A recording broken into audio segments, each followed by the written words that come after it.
District Magistrate Kari Bhoi Abhilash Baranwal ula Pynjari deka section Shispan Repulai Bnss Hari Bhoi ban Khang Prasha ikinu kiriu shimet ne kikin hon batang Khlaw namar ka jingjur palat ka Jingthang Khlaw Pathar Hari Bhoi District bat kani ka Jingthang Khlaw Pathar ka bu jingma ha kani ka ayom terkhong Wabilash Baranwal ha bekrench kelak pathai Khubor ulo ong bakal Pynjari ya kate ka kendon ain ka long ban Khang Persha ban thang Khlaw namar kini ka Jingthang Khlaw ka kta ka jing embryo ka kta ikimrat bat ru wat ikami mariang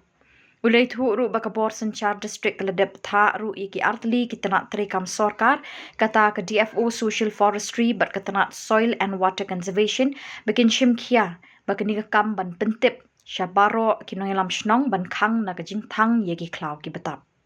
The deliberate burning of forests in this dry season is a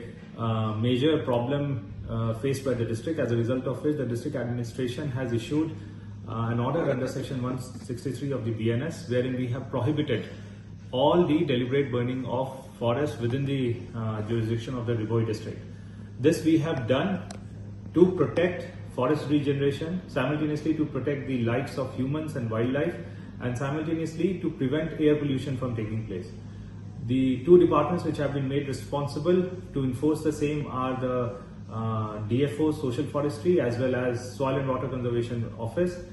However, we have also requested them to take all the local authority, that is the headmen and the Rangbashnongs of the village, into confidence. We appeal to all the headmen and the Rangbashnongs that they should